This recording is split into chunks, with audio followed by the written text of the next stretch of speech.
Okay, let's dive into this. Have you ever been to a big Chinese banquet and just felt like there was a whole other conversation happening that you weren't quite in on?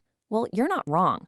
It's not just about the food on the plate. It's a language of luck, of love, and of history. So today, we're going to decode the stories behind the most important celebration foods in Chinese culture.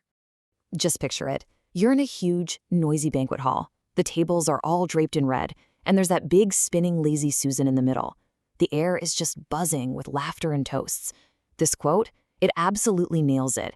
You're not just a guest. You're stepping into a performance where every single dish, every little gesture, carries centuries of meaning. It's a feast for your taste buds, for sure. But as we're about to see, it's a feast for the mind, too.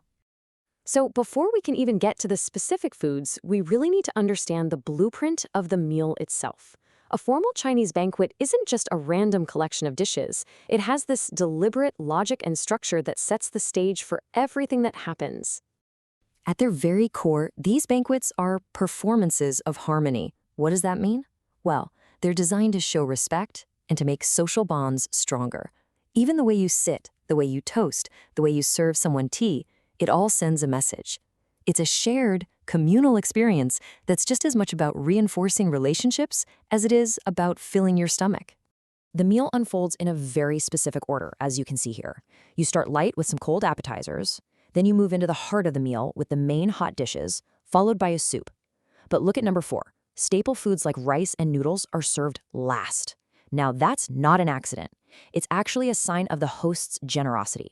It's their way of saying, I've provided so many rich, amazing dishes that you shouldn't need to fill up on plain rice. It's a total power move, in a good way. And this whole structure is held together by etiquette. All these unspoken rules where good manners are basically seen as an invitation for good fortune to come your way. You'll see these small but really meaningful gestures, like always letting the elders take the first bite. Or when you toast someone older, you touch your glass just below the rim of theirs. It's a subtle but powerful sign of respect. And here's a huge one, a major don't. Never, ever stick your chopsticks upright in a bowl of rice.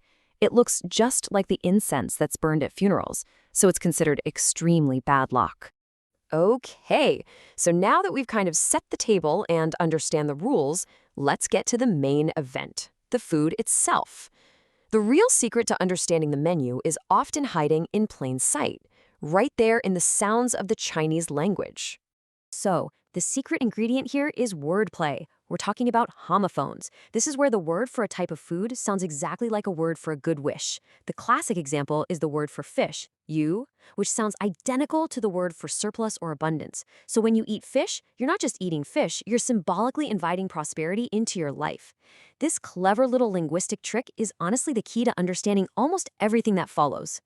And there is no better place to see all this in action than the Lunar New Year's Eve reunion dinner. I mean, this is the most important meal of the entire year. The whole family gathers around, and every single dish that hits the table is a wish for a happy, healthy, and wealthy year ahead. This table really breaks it down. You've got our fish, yu, for abundance. Then you have dumplings, which are folded to look just like ancient Chinese money, so they represent wealth. Spring rolls, when they're fried, all golden brown, look like little bars of gold, another symbol of wealth. And then you have nianggao, which is a sticky rice cake. Well, nianggao sounds just like year high, which is a wish for promotions and progress in the new year. It's brilliant, right? Now let's circle back to that fish for a second. It's not just any fish. It has to be served whole. We're talking head, tail, everything intact. This powerful visual is all about completeness. It represents a good start to the year and a good finish, and often, the head of the fish is pointed right at the guest of honor or the eldest person at the table as a sign of respect. All right, let's shift gears from a family reunion to another massive celebration, a wedding. Chinese wedding banquets are these huge, lavish affairs. I mean, we're often talking 10, sometimes even 12 courses. They're a way for the families to show their generosity and, most importantly, to shower the new couple with all kinds of blessings for their future together. The entire menu is like a poem of good wishes written in food. You'll often see lobster, which is sometimes called dragon shrimp, and that represents the groom, and it's served with chicken, which represents the phoenix, or the bride. Together they symbolize a perfect, harmonious union. Scallops sound like the phrase for raising children, a pretty clear wish for fertility. And the meal often wraps up with a sweet red bean soup that has lotus seeds in it, because the words for lotus seeds sound like many children, wishing the couple a long, sweet, and fruitful marriage. Okay, so from new beginnings to long lives, birthdays, of course, have their own special food traditions. Now, you might think of cake and candles for a birthday, but traditional Chinese birthday meals are focused on one central wish: longevity. And there are two foods that are absolutely essential here. First up, longevity noodles. Get this, they're served as a single, super long, unbroken strand of noodle in a bowl. The superstition is that you should try to eat it without biting it in half to guarantee a long life. It's a fun challenge. Second, you have longevity peach buns. These are sweet, steamed buns shaped to look like peaches because in Chinese mythology, peaches are tied to these ancient stories about gods and immortality. Of course, not every single celebration is about personal milestones. Some, like the Dragon Boat Festival, are completely steeped in history. The traditional food for this festival is zongzi. Those are these sticky rice dumplings wrapped in leaves, and they're linked to the legend of a poet named Kuei Yuan, who lived over 2,000 years ago.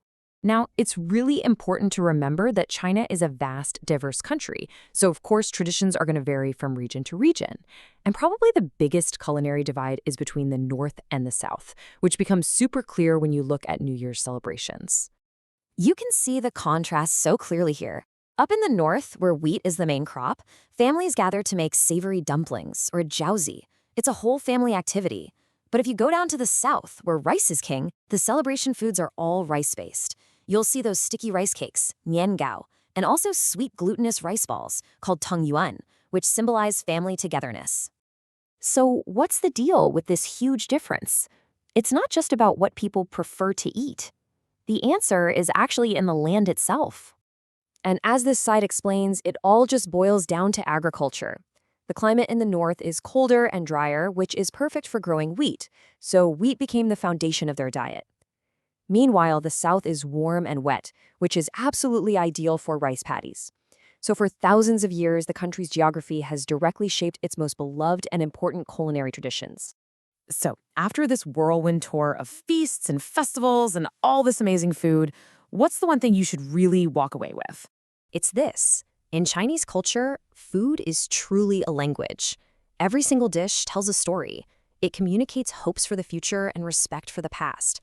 So whether it's a simple bowl of birthday noodles or an extravagant 12-course wedding banquet, the meal is always, always speaking of luck, of love, and of longevity. Which leaves us with a final thought. You know, food is such a universal way for us to show that we care. So I want to ask you, if you had to pick just one dish from any culture in the world to wish someone a long, happy, prosperous life, what dish would it be? It's a fascinating question, and it really gets to the heart of what food means to all of us.